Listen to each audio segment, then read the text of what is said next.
Hey, what's going on, everybody? It's Samuel Akem here, and I'm back with another one. I appreciate you guys for tapping into another Akem's analysis. Today, we are recapping week 12 in FCS college football. It was a phenomenal week. The Grizz got a win. Montana State got a win, which sets up a phenomenal brawl of the wild. Youngstown State got a victory. South Dakota got a victory. Idaho and Sacramento State played a nail biter that came down to the wire. There's some questionable calls in there. Illinois State beat South Dakota State. We are going to talk about it all. But first, same game parlay is now available with Sportsbet Montana. The wait is over. You can now stack your favorite picks from the same game into one parlay bet. Choose from money lines, player props, point spreads, totals, and more. If all your picks hit, you score big. How to bet? First, navigate to football, basketball, or hockey. Number 2, select more wagers and turn the same game parlay toggle on.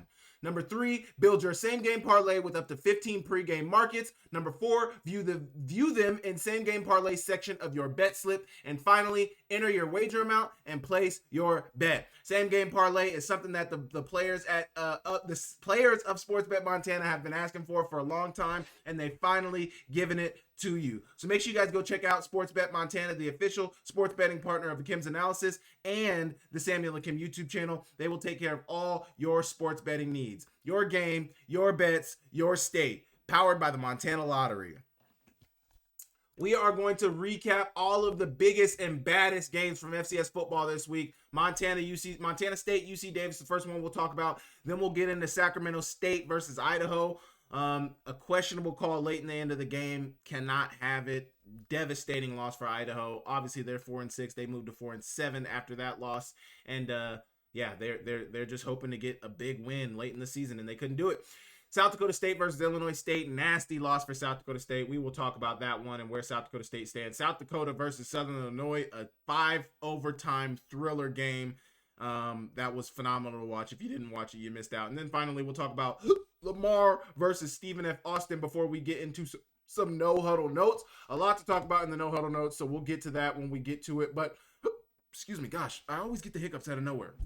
Hit the like, hit the subscribe button, leave me a comment down below, and we will get straight into it. Okay, Montana State got the big-time victory over UC Davis. They won 38-17 at home in Bozeman in a really highly anticipated game, big ranked matchup. You know, Montana State hasn't played really an opponent of UC Davis's level maybe since they played South Dakota State. They're a much different team now than when they played South Dakota State. I think everybody around the country can really see that. Really, really good defense. They held this team to 17 points, which is, I believe, a little bit over their average. I think their average was around 16 points a game.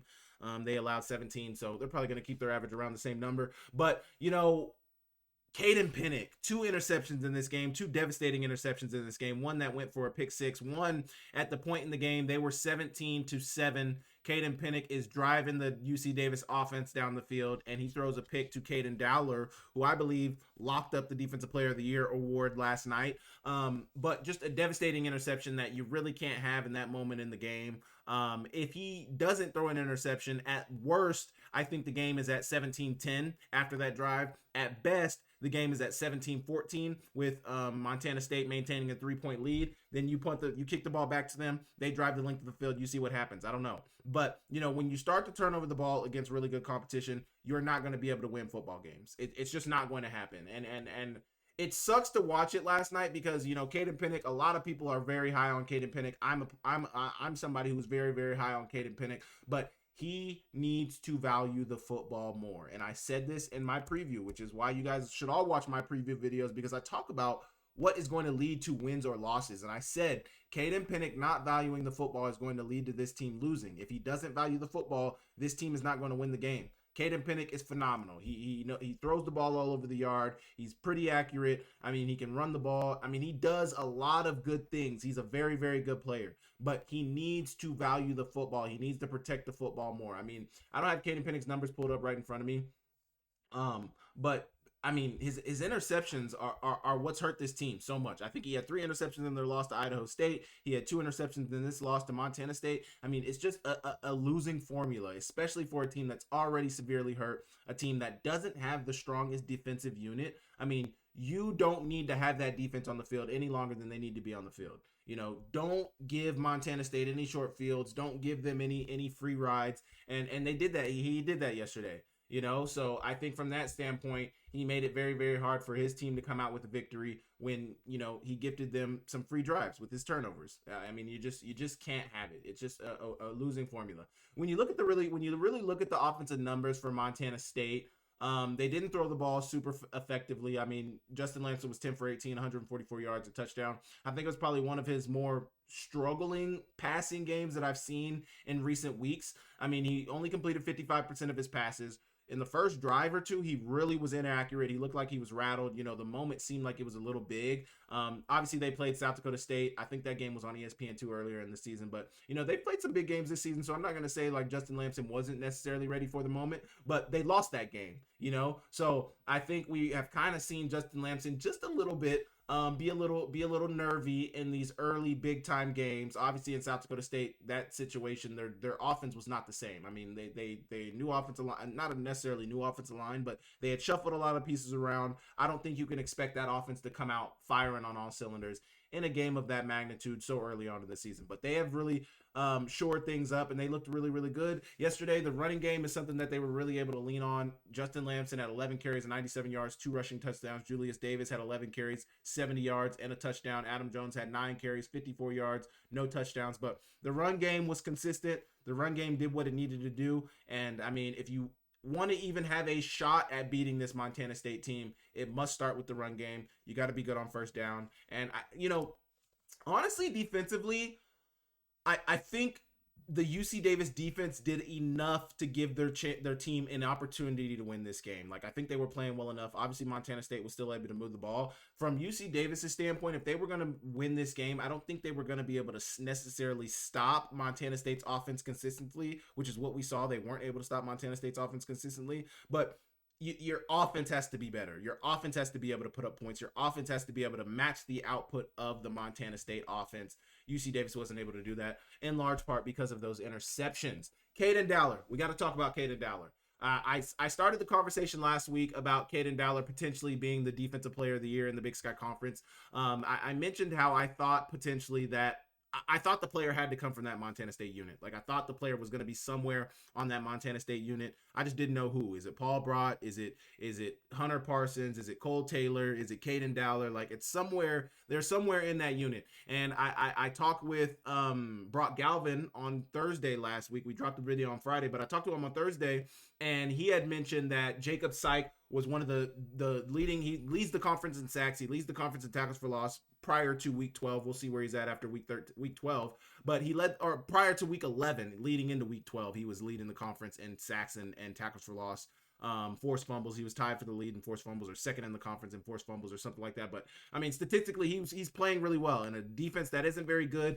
Jacob Syke is a bright spot on that unit, and he kind of brought it up that, hey, maybe Jacob Syke was deserving of the award, which, he brings up a fair point. I think Jacob Syke has a very good argument to get Defensive Player of the Year with what he's done on that defense. But when you look at what Caden Dowler did in the moment last night, I mean, think about both of the guys. If those are the two leading candidates for Defensive Player of the Year, what did Caden Dowler do, and what did Jacob Syke do? I mean, not even unfortunately, but Caden Dowler showed up. He had 2 interceptions. He had a tackle for loss. I mean, I think he had a forced fumble. I mean, he was all over the field. Caden Dowler showed that in the most pressure-filled moments, in the biggest moments, in the biggest game of the season thus far for them, he performed. And Jacob Syke, not to say that he didn't perform. I haven't really looked at the numbers in terms of what he did, but I don't remember Justin Lamson being brought to the ground. I don't remember, a ton of tackles for loss. I don't remember any of that. So from that standpoint, when you put both of them on the same field together and in the same situation, Caden Dowler showed up. Jacob Syke necessarily did not show up. So I think Caden Dowler shored up the Defensive Player of the Year award. I mean, I don't know how you go away from the best defense with the best player on that defense. I mean, and when you think about what Caden Dowler has been through, the injuries, I mean, 3 seasons in a row where he's dealt with season-ending injuries, and he's had to sit on the sidelines while he's watched his brother really emerge as a star in the Big Sky Conference, a star in Bozeman, and, he's just sitting on the sidelines, and I think from what I've heard is it sounds like his brother was the more heavily recruited player out of high school. I think a lot of people wanted Taco Dowler, and Caden Dowler was, it was kind of like a package deal. This is my twin brother, you're not getting me unless you get him as well. And, we've seen what that's turned into. Taco Dollar's a star, Caden Dowler is a star, and, both of them are performing at a very high level. So I'm a fan of Caden Dowler. I think he shored up that award last night. You guys let me know in the comment section what you think about Caden Dowler getting the Defensive Player of the Year award. I know all the Bobcat fans will say, yes, he's the Defensive Player of the Year. But if you have another player that may be more fitting, let me know in the comment section down below. What do you guys think of the Montana State UC Davis game? What did you guys think, really caused Montana State to get the victory? What do you think really hurt UC Davis the most? Let me know in the comment section down below, and I will move on. Every Big Sky team has a heart, and so do we. L&M Fine Jewelry is Montana-owned, family-run, and proud to support the same communities that pack the stadium every Saturday. When you're ready to celebrate life's big moments, trust a jeweler with hometown roots and high-end style. Located on American Way in Missoula and Main Street in Kalispell. L&M Fine Jewelry is the official jeweler of Akem's Analysis and the Samuel Akem YouTube channel. Let them take care of you when you're looking for that special ring for that special person. L&M Fine Jewelry, your diamond destination. Okay, we gotta talk about this Sacramento State versus Idaho game. First things first, congratulations to Sacramento State. They've been through a lot this season. There's been a lot of noise around their program. A lot of people have had a lot to say about Sacramento State, Brennan Marion, the go-go offense. Say what you want. I picked them to win the conference. That is not going to happen. One of Montana or Montana State is going to win the Big Sky Conference. That is definitive. That will be decided on November 22nd in Missoula, Montana. The trophy will be there, and the number 2 seed of the playoffs will be sitting right there, right next to the trophy. So we will see. But I mean, give Brennan Marion a lot of credit. He's dealing with a ton of transfers, a brand new roster basically at Sacramento State, new quarterback, new running backs, new offensive line. They have some returners, but for the most part, that roster is completely new, and it's guys who came from all across the country. So I think Brennan Marion does deserve a certain level of credit for being able to put this team together, being able to get them to play his style of football. I mean, the go-go offense is made around the run game. They want to run the ball, and they have done that better than anybody in the country, nearly better than anybody in the country. They're top 5 in the country in rushing. They're number 1 in the Big Sky Conference in rushing. I mean, from the standpoint of bringing your system somewhere, implementing that system, and being successful within your system, Brennan Marion has done that at a very high level. So give credit where credit is due. Sacramento State got gifted, and this isn't rare that it happens in Sacramento, because this happened to Montana back in 2022 when they were playing for with a lot of stakes on the line, and Sacramento State was able to get the victory on a play where I don't know how the Big Sky Conference fixes this issue. Because it just seems like at times there's not enough information in front of these refs when they're being asked to make these decisions for them to make an educated decision. There's not enough information at their disposal. There's not enough camera angles, and I know more camera angles means more money, which is money that the Big Sky Conference probably doesn't have. And so that's basically kind of what it boils down to, because when you watch these big ESPN games, when you watch these big Power 4 games and you see a review, they've got every angle. They've got all the angles. And it sucks that we're having this conversation about the Vandals, because they had the angle to rule that play incomplete, and they didn't. That's nasty. I just spit on the screen. But they had the angle to rule that play incomplete, and for some reason, everybody but the reffing crew saw that the foot was out of bounds. And even live when I was watching it, I necessarily didn't see that. I did not see that until post game when after the game. So I'm not gonna get on here and act like yeah, we all saw it, because I didn't even recognize it, because I wasn't paying attention to the foot. And that's probably the biggest thing, is like, I don't know if it's an education thing. I don't know if the refs need to be prepped better,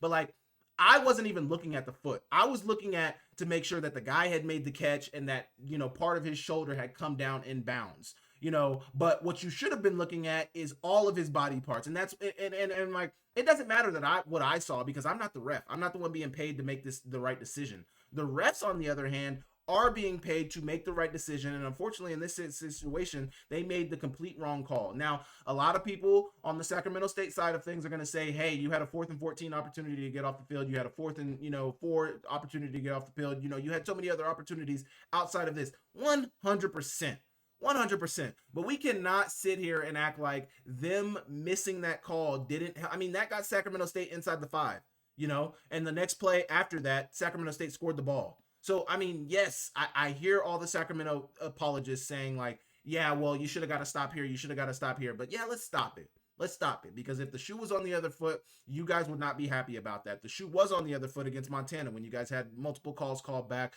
You guys were heavily penalized, and you guys didn't feel this way. So let's be objective. Let's be fair on both sides of the argument. that was a bogus call. That was a bogus missed call, an extremely bogus missed call. And it just can't happen. It can't happen in football games that matter. It can't happen to these guys, some of these seniors who are playing some of their last football games. I mean, it just can't happen. You cannot have it. You cannot have it. And the most egregious part about it, I know I've already talked a little bit about the review and the fact that they did look at it and the fact that they, there's not enough camera angles. There's never enough camera angles. The most egregious part is the fact that they did look at it, though. The most egregious part is the fact that they ruled what they ruled on the field. They ruled a catch, out of bounds, stop the clock. That's what they ruled on the field. But the most egregious part is the fact that they went back to look at it, and it wasn't a quick review. It wasn't just like, oh, they took like 5 minutes and then they were back. No, it was a long review. They took their time with it, and you took your time and got it wrong.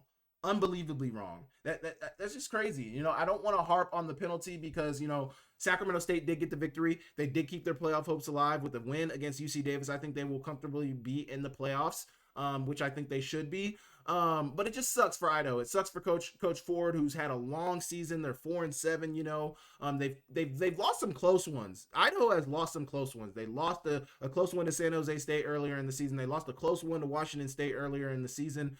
They lost by 11 points to Montana. Whatever you want to say about that one. Montana was really ahead in that game pretty comfortably for most of the game. But I mean, they've lost some close ones, and then they lose this close one on the road to Sacramento. I mean, all their close losses are on the road too. So I mean, who's to say that Sacramento State's not going to start to think like, man, like it just feels like these refs on the road are not on our side now. They didn't lose against Washington State and San Jose State due to bad calls, but this game they 100%.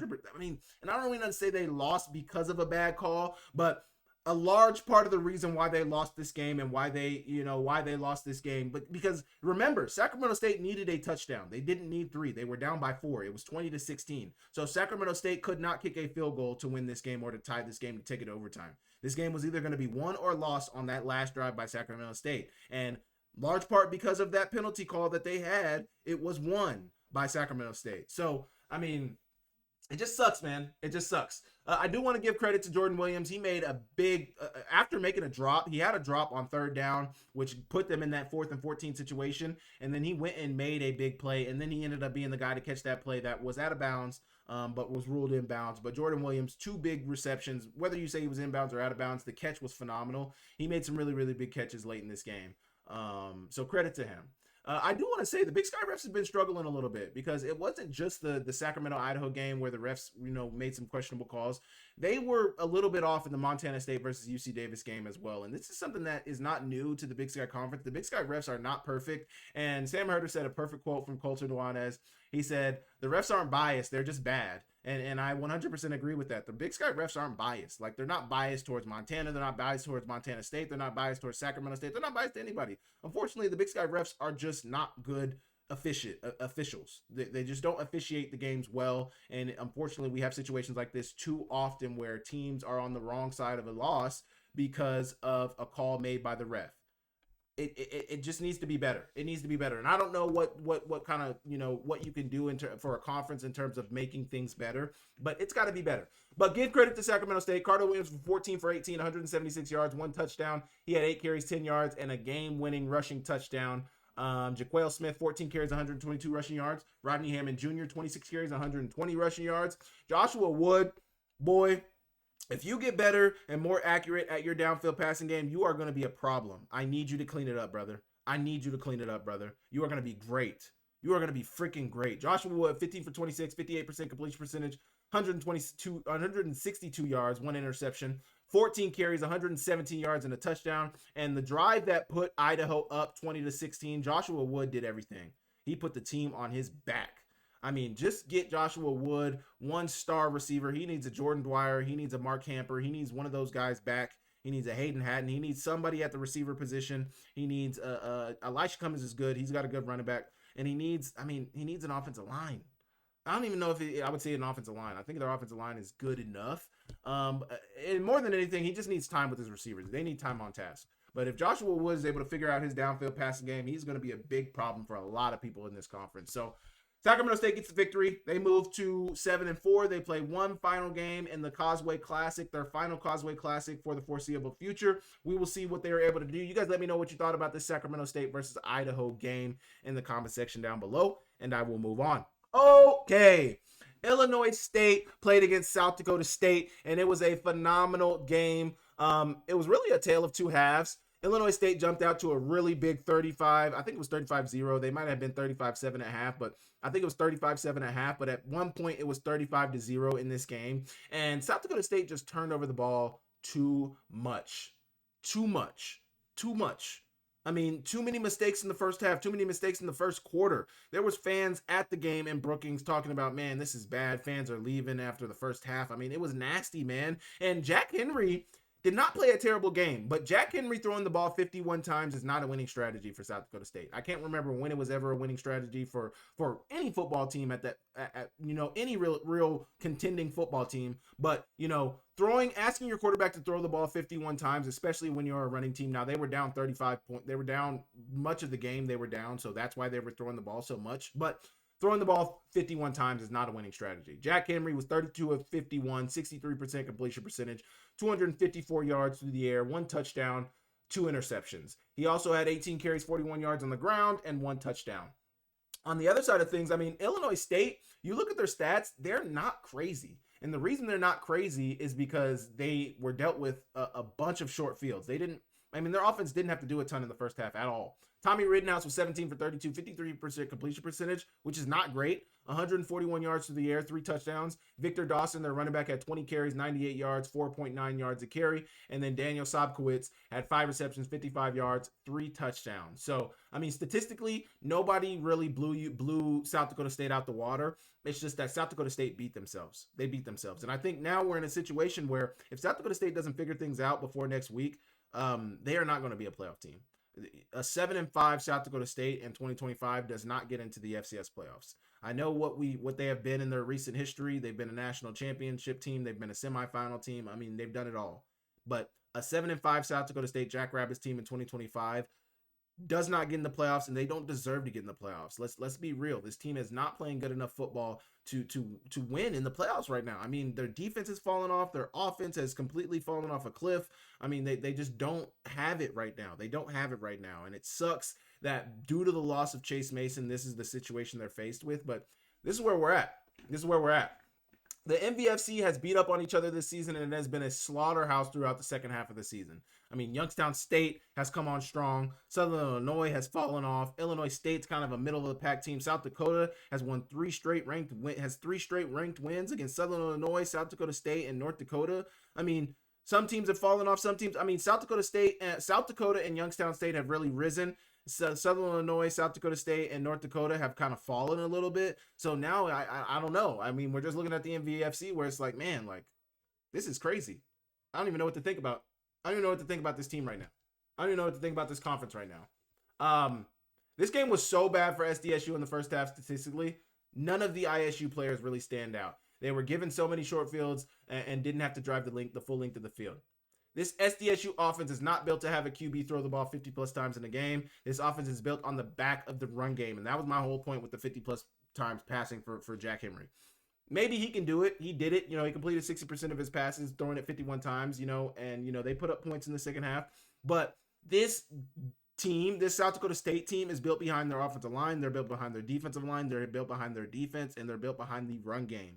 They run the ball. They run power. They run G scheme. They run counter. They're running all that in between the tackles. They're running the ball. And the quarterback is an extension of that with his legs and also being able to pass the ball down the field through play action and all that good stuff. But it starts with the run game. That's what I've seen throughout the last 5 to 10 years for South Dakota State. It starts with the run game. And they didn't really have that yesterday. I think they rushed for like 60 rushing yards on the ground yesterday, which is not a winning formula. You can't win that way. So, you're just in a situation right now where South Dakota State lost their quarterback, and it seems like once they lost their starting quarterback, they lost all confidence. Like, everybody on the team kind of lost confidence. It seemed like the defense lost confidence and who was calling the offense in terms of the quarterback, but it also seems like the offense lost confidence in who was running their offense. They're just not an effective unit right now. They just haven't been an effective unit, and it sucks to see. So you guys let me know what you thought about that South Dakota State loss. You guys let me know what you think about Illinois State right now. Some big games to finish the season. South Dakota State's got North Dakota. Illinois State, I don't know who they have right now, but there's some big games to finish this season, and it's going to be very exciting in Week 13. So you guys let me know what you thought about the South Dakota State versus Illinois State game in the comment section down below, and I will move on. Okay, South Dakota defeats Southern Illinois in a 5 overtime thriller, 53-51. This game went to 5 overtimes. Both teams understood the stakes in this game, and that is the biggest reason why I think this game went to 5 overtimes. South Dakota fighting for their playoff lives. South Dakota's got a week 13 bye. So South Dakota doesn't have another game. This was their season finale. They get a bye week in week 13. They're going to get some much needed rest, be able to get their team healthy. But they needed to win this game because they're not going to have another chance to speak to the committee. They're not going to have another chance to put something on film for the FCS playoff committee. They're just not. They're not. So what they had to do was put everything on the line this week, go out with a bang, and I think they finished the season 8-3 or 8-4. But I think they only played 11 games. I think they finished like 8-3. But they got 8 wins. They got 8 wins. They got up to their 8 wins. I think they're 8-3 to finish the season. And credit to South Dakota, man. Like they started the season off terrible. They started the season off really, really bad. I can't remember necessarily the losses they had. I think they had an FBS loss, but they got 2 FCS losses, and one of them was really nasty. Like it just a nasty loss. A couple of nasty losses for them early on in the season. They were able to get things figured out, and now they're going to be in the playoffs. So credit to South Dakota. Southern Illinois fought hard in this game. One point I want to mention about Southern Illinois, DJ Williams, their quarterback. I think he's a good player. He was 19-31. He was 19-31, 61% completion percentage. He had 4 passing touchdowns, 1 interception. He also had 89 yards on the ground.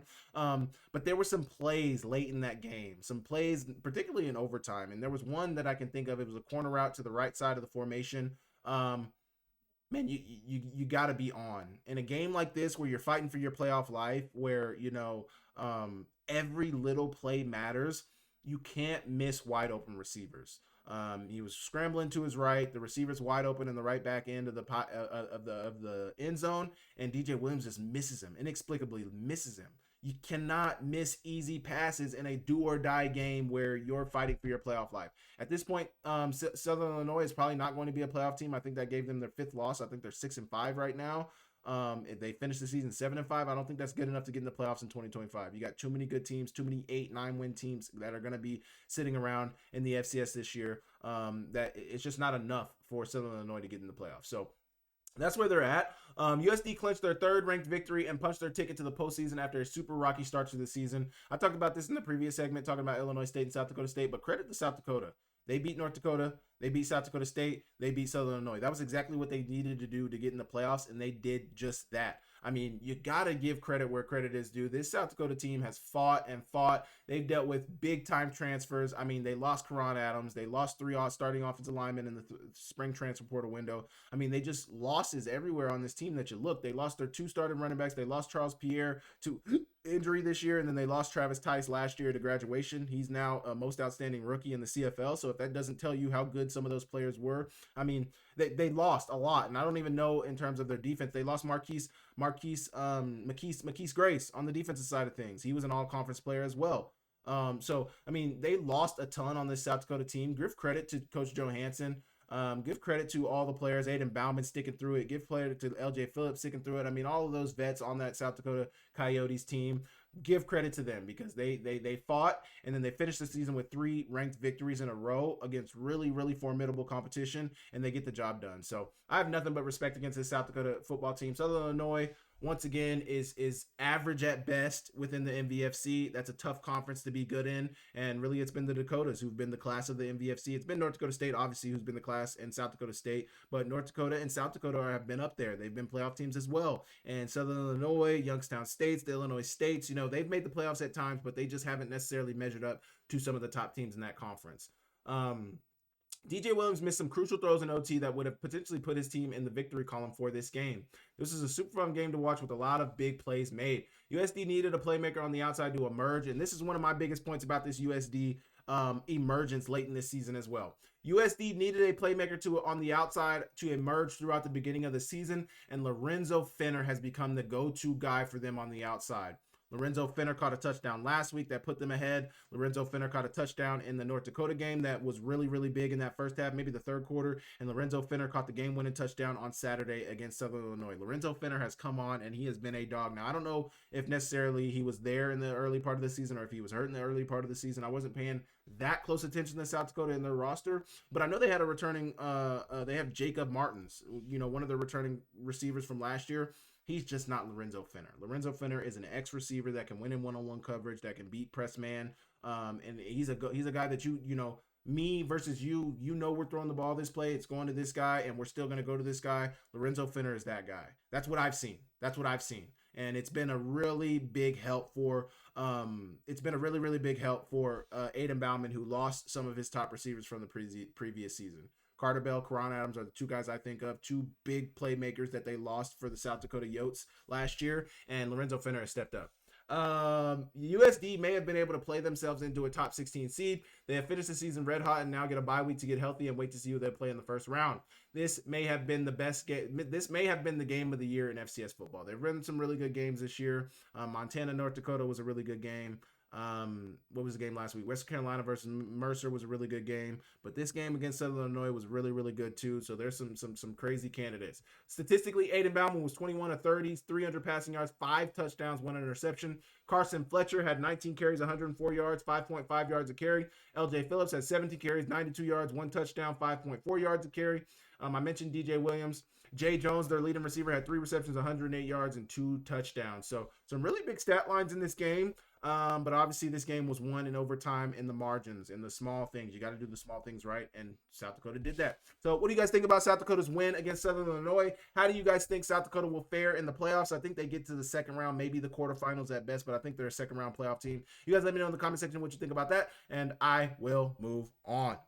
Okay, the last game we're going to talk about at length is Lamar versus Stephen F. Austin. One thing I didn't know about in my preview, and I probably should have done a little bit tighter research on this, but Sam Vidlak, who I think I talked about last week, maybe I didn't talk about him. I know I talked about the run game, but Sam Vidlak has been hurt for the last couple of weeks. Gavin Rutherford was the quarterback who started for Stephen F. Austin, and ultimately to me, what this game boiled down to was the Stephen F. Austin defense. They're too good. They're too good. They're too good for most of the teams in the Southland Conference. Stephen F. Austin now kind of controls their destiny to that automatic qualifying bid in the Southland Conference, and they can get a victory in Week 13. But Stephen F. Austin has looked really good. Defensively is where they hang their hat. Their offense is good. It's okay. Their offense isn't great. But once again, another opponent was not able to put up more than 17 points on this Stephen F. Austin defense. The only 2 teams to do that this year are Abilene Christian and another team that they beat, but I think it's another Southland Conference team. I can't remember it, but only 2 teams have put up more than 17 points on this team, on this defense. So it's a very, very good unit. They're one of the top units in the country statistically. They're the top unit in the Southland Conference statistically. They just play a sound brand of football on the defensive end of things, and they're going to be a tough out for any team that's going against them. It's going to take a really high-powered offense to have their way with the Stephen F. Austin defense. Now, does that mean they're unbeatable? Not necessarily, because their defense is good, but it's good against Southland Conference competition. How many MVFC teams have they played this year? How many Big Sky teams have they played this year? How many CAA teams have they played this year? And that's not even to downplay Stephen F. Austin. I think they're a good football team, but there are levels in the FCS, and everybody watching this knows what I'm talking about. Stephen F. Austin still has only allowed 2 teams to score more than 17 points on them this season. If Stephen F. Austin is going to make a deep playoff run, it will be because of their defense. Lamar ultimately did not have enough offense to win this football game, which is they didn't. And I think that's what's hurt Lamar all season long is their offense is good. It's not great. Their defense is good. It's not great either. Lamar is a good football team. They're an above average football team, and they're probably going to make the playoffs. They're probably going to be a first or second round exit playoff team, but they're a good football team. They're an above average football team in the FCS, which will get you in the playoffs and will get you maybe a playoff win. But they are not great by any stretch, and they are not elite by any stretch. So that's where I'm at with Lamar. Stephen F. Austin remains the lone undefeated team in SLC play and looks to win it next week and will clinch an SLC auto bid with a victory next week. I'm not sure what the issue is, but Sam Vidlak did not play on Saturday and has not played the last few games for Stephen F. Austin. The 2 QB system has rarely worked in my experience, and Lamar is another example of a team running the 2 QB system that inevitably fails against good competition. Lamar has been good this year. They've won some really tight games. They've won close games, but when they played their stiffest competition, they haven't been able to do the quarterback system successfully. Obviously, last week they got a win against Southeast Louisiana State, 14-12. Low scoring game, not a lot of offense, like I'm mentioning. But when they need their offense in a game that matters, you're cycling at your quarterbacks. Neither quarterback has enough confidence, and they're not going to get the plays done. They're not going to make the plays in order enough to win you the game. They're just not confident enough. They're not confident enough that if they do mess up, they're going to be the guy in there. It's not going to work. Stephen F. Austin was able to win this game off their consistent run game and the ability to methodically move the ball down the field at times. None of Stephen F. Austin's players tore up the stat sheet, but they executed better than Lamar throughout the game. Both teams had turnovers, but Lamar's offense clearly isn't good enough to win without playing near perfect football, especially against really good defense. That's where I'm at with Lamar. I think they're good. I just don't think they're good enough to beat elite competition. And how elite is Sela? Sela hadn't played anybody. When they did play somebody, they lost. Stephen F. Austin has been tested. They have actually lost to FCS competition this year prior to beating Sela. I don't even know if they played Sela, but prior to beating Lamar. Stephen F. Austin has played good ball this year. They're a good football team. They deserve to win the Southland Conference title. They deserve that Southland Conference auto bid. I'm very curious to see where Sam Vidlac is on his health. But, let's look at Gavin Rutherford's stats. 17 for 31, 55% completion percentage. He threw for 140 yards through the air, 1 interception, 4.5 yards. I think that's 4.5 yards a catch. Either way, Bryce Young exited. Dang, a lot of injuries so far. 13 carries, 75 yards, 1 touchdown on the ground, 5.8 yards a carry. Stephen F. Austin played well enough to get the victory. I think Stephen F. Austin is good. I think they're a second round, 2 quarterfinal playoff team. That's where I think they're going to get to. That's where I think their road will stop. If they get to a semifinal team, they've overperformed. I'm gonna be real with you. If Stephen F. Austin becomes a semifinal football team, they have now overperformed. The best they can be this year is a quarterfinal team, and I hope they clip this. I hope they play it in their locker room, and I hope this gives them some fire. But unfortunately, I don't think they're better than a quarterfinal football team in the FCS in 2025. But congratulations to them on getting the victory against Lamar. That was their last tough game. I can't remember who they played next week, but I don't think it's a super tough opponent in Southland Conference play. So they should be able to get the victory, but we will see. You guys let me know what you thought about the Lamar versus Stephen F. Austin game in the comment section down below, and I will move on. Okay. We are talking no huddle notes now. So this is where we briefly talk about some of the big topics going on in FCS football, some of the big games that happen over the weekend, what's happening, if there's any hot topics. First things first, the no huddle notes. Game day is not coming to Missoula. They're going to Oregon for the second time in 2 months. I'm a little upset. Obviously, I live in Montana. Obviously, I cover all the Grizz games. Obviously, I go to all the Grizz games. I'm a credentialed media member for all of their games. And them not coming to College game day is a little bogus, man. Just a little bogus. I mean, you're going to Eugene for the second time this year? You're going to Oregon for the second time in 6 weeks? Come on. I mean, hey, if you don't want to go to Missoula and you think FCS is lame, just say that. But don't go to the second. You've gone to this school already this year. I would get it if the game was an SC. Maybe you're covering. And this is, mind you, they've gone to an Oregon game. They went to Penn State, Oregon, which was in Penn State. So they went to Penn State, Oregon. They went to Oregon versus Indiana, and now they're going to USC, Oregon, which is in Eugene. So they now will have done 3 Oregon games in 2025 for College game day. That's a little lame. I'm going to get off my soapbox for that.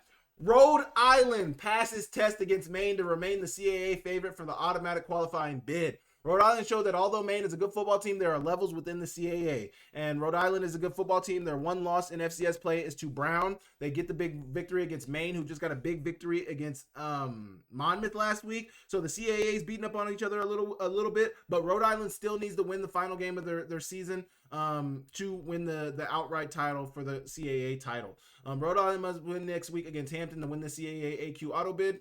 Or auto qualifying bid. Rhode Island for the second year in a row will win the CAA, but may not even be a great football team.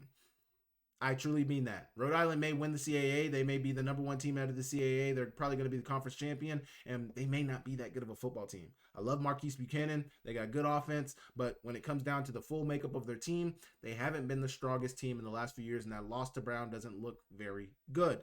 We will move on. Harvard wins the Ivy League after a walk-off field goal against Penn. If you didn't watch this Penn versus a Harvard game, you missed out. It was a phenomenal football game, really back and forth, high-scoring game. I think Harvard won 45-43. They kicked a walk-off field goal, like I said, to win the game and to win the automatic qualifying bid out of the Ivy League. Harvard had their toughest test of the season and won on a last-second field goal as time expired. Harvard wins the Ivy League and is in the playoffs. I'm excited to see what Harvard is going to do. I will say this again about, I've said this about the teams I've talked about today. Harvard at best is a quarterfinal football team. I think if they make it to the semifinals, they have then overachieved. I don't think Harvard is a national championship contender. They play good defense, but who have they played? I mean, Harvard almost lost against Penn, and Penn already had 2 losses going into that game. So, I mean, you can only gather so much from these Ivy League football teams. I think they add another, facet to the FCS playoffs. I love that they're in the FCS playoffs, but we got to be real. Now that they're in the playoffs, we got to be real about who they really are. Ivy League, Harvard, not even the Ivy League, but Harvard. I mean, after what I've seen against Princeton, after what I've seen against, Penn, they're the best team in the Ivy League. I feel comfortable saying that. We'll see against next week against Yale. Yale beating Harvard could potentially get 2 teams into the Ivy League, into the playoffs, but we'll see next week. But they got Yale in the game. That's a rivalry game. But from what I've seen from Harvard, they're good. They play good defense. But when they play against good competition, they've been really, really tested. They've been really been tested to the limit. So we'll see. If Yale beats Harvard in week 13, does the Ivy get 2 teams into the FCS playoffs? We will see. Harvard looks really good, but over the last few weeks, they've showed that they can be beat 100%. Harvard is not unbeatable. Harvard is not, the juggernaut that they seem to be early on in their season. So we'll see what that looks like. Congrats to Harvard for getting the IAQ out of the Ivy League. We'll see what they look like once the playoffs commence, and we'll even see what they look like next week against Yale. But credit to Harvard. I will say this. Credit to Harvard for battling back. They got down against Princeton. They battled back. They got down against Penn. They battled back. I mean, this is a team that has resilience. This is a team that's not going to quit. This is a team that's not going to give up, and they got a good quarterback. So, I mean, that's what you need to win at the FCS level, and they have it. Duquesne defeats Central Connecticut State to give them their first NEC loss. Now, similar to the Pioneer League, the NEC is so down bad that even though Central Connecticut lost to Duquesne, Central Connecticut still owns a 1-game lead in the NEC and have a final game against Mercyhurst, who is 4-2 in NEC play. So Central Connecticut could still outright win the AQ out of the NEC, could still outright win the NEC conference. So we will see next week. I believe that Central Connecticut, although they bumped their head against Duquesne, is head and shoulders the best team in the NEC. I don't think highly of any team in that conference necessarily, but Mercyhurst does have a chance to beat them next week. And if Mercyhurst beats them, if Central Connecticut loses their final game and Duquesne, Mercyhurst, and Wagner all win their final games, there will be a 4-way tie within the NEC. It will be interesting to see who gets the NEC AQ in a scenario like that. That's my question. So if Mercyhurst beats Central Connecticut State next week and Wagner wins and Duquesne wins, all of the teams I believe they're 4-2 right now, so all of the teams will be 5-2. All the teams in the conference will be 5-2. In that scenario, who gets the automatic qualifying bid? Do they flip a coin? Does it go head to head? Is it margin of victory? What is the deciding factor within who's going to win that automatic qualifying bid? I want to know that. Presbyterian defeats St. Thomas to buffer their playoff resume. Presbyterian is now 9-2 on the season and 5-2 in Pioneer League play. Drake remains as the Pioneer favorite, especially after beating Dayton on Saturday. Like I mentioned, Drake is they only have 1 loss in conference play. They finish the season next week against Marist, who I think they should beat, and they can finish.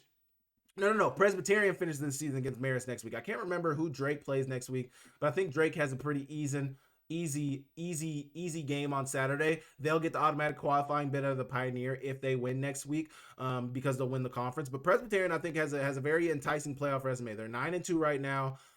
Presbyterian finished the season against Marist and can finish the season 10-2, which unequivocally, in my opinion, is a playoff resume, especially when you consider the fact that they have a ranked win against Mercer, who is the SoCon champ and automatic qualifier. They have a win against St. Thomas, who they beat yesterday, who beat Drake, and they have a win against Furman, who is in the middle of the pack in the SoCon. So those are 3 quality wins, in my opinion. You beat a conference champ, a SoCon conference champ. You beat probably St. Thomas, who's going to be 3-4th in the Pioneer League, and then you beat Furman, who's probably a middle of the pack, above average SoCon team. They're probably going to finish the season like 7-5. or 6-6, somewhere around there. But you got some good wins on the season if you're Presbyterian. So I think they should be a playoff team. I think Presbyterian should be a playoff team, and I think they've shown that they can beat top competition with that Mercer win, with that St. Thomas win. I mean, they can beat good football teams. So we will see. I'll be excited to see what Presbyterian looks like. Drake, like I mentioned, is still the leader in that conference with only one conference loss, but there's a lot of exciting things going on in the Pioneer League. There's a lot of exciting things going on with Presbyterian, and I'm excited to see how it plays out. Northern Arizona defeats Cal Poly to keep playoff hopes alive with one game remaining. That final game will be against Weber State. They should win that game, and I think with a win in that game, they should be a playoff team. We'll see what that looks like, though. There's going to be a lot of teams on the bubble. Cal Poly is still playing 2 QBs, and it clearly has not been working for the Mustangs. I don't know what's going on with that Cal Poly offense. I haven't seen Michael Briscoe. I think he may be injured. I think they may be dealing with some injuries on that Cal Poly offense. But the 2-quarterback system never works. It never works. I'm never going to be a fan of the two quarterback system, especially after Montana ran it. You see the Montana jersey over my shoulder. I despise the 2-quarterback system. I despise it. I just have never really seen it be super successful. Now, some of you may mention in the comments that Sacramento State won 3 straight conference championships running similar to a 2-quarterback system, which is fair. You know, you got a fair point there. But I just have never really seen it work at a high level and win meaningful football games. Yes, Sac State was able to win the Big Sky with that. Shame on Montana State for allowing that to happen 3 straight years. But also, they never won. They never got past the quarterfinals in the FCS playoffs doing that. So let's just understand, you know, what people are trying to do here. People are trying to win natties. People are trying to win conference championships. Sac State was able to do 50% of that. Ty Pennington played a really good game this week and performed when he was needed most. You know, Ty Pennington's been a little up and down in some of their better games. You know, UC Davis against Montana State, he didn't have necessarily the best games, but in Cal Poly, you know, he performed. Kobe Katsis is an all-conference wide receiver, and he showed that against Cal Poly yesterday. Kobe Katsis, I think, had 2 touchdowns. He had a really long receiving touchdown. I think he had 100 plus 120 receiving yards on the game. I mean, Kobe Katsis is one of the top receivers in the conference. If I had to say who my top 3 receivers in the Big Sky Conference are, it would probably be Shulikov, and I'm just talking about pure production. It would be Kobe Katsis. It would have to be Shulikov, and it would probably have to be Michael Wortham. I'm probably going. Oh no. Before Shulikov gets in there, it's Michael Wortham, it's Kobe Katsis, and it is Carver Cheeks. And damn near I might throw Brady Monroe in there too. But those boys in Northern Colorado have a good season. Especially Carver Cheeks has had a really good season. And he's played really well. But NAU got the victory. They keep their playoff hopes alive against Cal Poly. They have a final game against Weber State. I got to believe both teams are going to be playing hard. NAU is obviously going to be playing hard for their playoff lives, and Weber State is going to be playing hard to, you know, finish the season on a win. So we'll see. You guys let me know what you thought about that. Youngstown State defeats Indiana State by 19, and Bo Brungard looks to be a Walter Payton front runner. Bo Brungard has put this YSU team on his offense on his back all season long. When you look at the numbers, Bo Brungard is top 5 in the country in rushing yards. He's like top 15 in the country in passing. And this team does not win without him. When you think about the most valuable offensive player in the country, how can you say it's not Bo Brungard? This team is not in the playoffs without Bo Brungard. This team doesn't beat the ranked teams that they beat without Bo Brungard. I mean, Bo Brungard has had a phenomenal season. If anybody outside of him wins the Walter Payton Award, I don't know. There's some players who definitely have an argument. Cole Payton has an argument. I think Teron Dickens has an argument. I'm going to get into that next about the argument that he has. But I think Teron Dickens has an argument. There's a lot of players out there. There's probably 5-10 players. Derek Robertson has a fair argument. He's been injured, but Derek Robertson, had he stayed healthy, would have a very, very strong argument. There's players out there that have an argument. I just don't know if, I just don't know if anybody has as strong an argument as Bo Brungard. I mean, you look at what that team has done. You look at what he has done. That is a direct reflection of him and his production on what they've done this season. It's Bo Brungard. It's Bo Brungard. It's got to be him. And that's really why I got on here to talk about. ISU is going to make life hard for a lot of teams in the playoffs if they are able to get in. I think they're not going to be an easy out because of Bo Brungard. It's not going to be an easy victory for you. You're going to have to play 4 quarters. They're going to make it tough on you the whole game. They can move the ball offensively, and Bo Brungard is the reason for that. Indiana State has played better throughout the second half of the season. They just simply don't have enough talent right now to compete. YSU has one more game against UNI in a rivalry to solidify their playoff resume and their 8th win of the season. Will they do it? We will see. East Tennessee State defeats Western Carolina to solidify the SoCon as a one bid league in 2025. Western Carolina has been a really good offensive team this season, but they aren't good enough to be one of the 24 teams into the playoffs. The shaky record of Western Carolina and the SoCon makes me wonder how good Mercer truly is. Yes, they are a top team, but how would they fare against the field? That's my question about this SoCon. I mean, we saw Mercer go toe-to-toe. Mercer, coming into the Western Carolina game last week, had one of the top defenses in the country, had one of the top defenses in the SoCon. I think they had, statistically, I think Mercer was the top defense in the SoCon coming into the game last week. And they went into a shootout. 40 points put up on their defense in a game that, you know, obviously is a close game. It's I don't know if it's a rivalry, but obviously it was a highly anticipated game with two ranked. I don't even know if West Carolina was ranked, but it was a highly anticipated game. A game that had a lot riding on it. SoCon title riding on it, the automatic qualifying bid riding on it, you know, playoffs riding on it, all of it. And they got in a shootout. So, I don't know. And then on the Teron Dickens and the Walter Payton Award finalists, this is exactly what I'm talking about. Teron Dickens threw for 400 yards yesterday. His team lost by 20. How is that the Walter Payton Award? How is that the Walter Payton Award winner? I just don't see it. I just don't see it, man. And I haven't seen it all season. And I'm usually pretty spot on with some of these things. I feel like I have a pretty good eye for who's successful, who's not successful. I feel like I watch enough football to where I know what I'm seeing. And I know what I'm seeing in Teron Dickens is a very good player, a very good player. I'm sure of that. But I'm seeing a lot of empty calories. I mean, if you are the most valuable offensive player in FCS football, your team should win because of your play. That doesn't happen with Teron Dickens. It just doesn't happen with him. Look at Bo Brungard. You take Bo Brungard off that football team, they are a completely different football team. Completely different football team. They're not even a sniff in the playoffs without Bo Brungard. Not even. They don't win. They might be defeated without Bo Brungard. And I don't even know much about that YSU roster, but I mean, Bo Brungard is the reason. Teron Dickens for this Western Carolina football team is not the reason. He threw 7 touchdowns last week and they lost. He threw 400 passing yards and they lost. He threw 400 passing yards this week and they lost. He completed 53 of 56 against Wofford earlier in the season and they nearly lost that game. This is not our Walter Payton Award winner this season, and I'm sorry. He's not. He is not. He is not, man.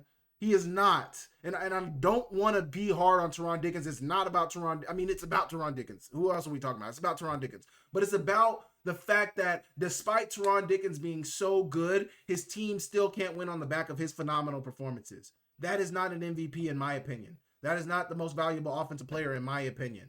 I just don't see it. This is why I don't feel like he is a true Walter Payton Award candidate. If you are truly the best offensive player in FCS football, your play should lead to victories. The point blank end point. What did they say? Full stop. Your play should lead to victories. Full stop right there. His play does not. We've seen it all season. Statistically, he tears it up. Yes, a lot of that is dink and dunk. He does throw the ball successfully down the field, but in that 53 of 56 ball game where he was 53 of 56, it was a lot of short passes, and I've seen that within their offense. He's good, man. He's good. I'm not telling you he's not good. He is not the Walter Payton Award winner.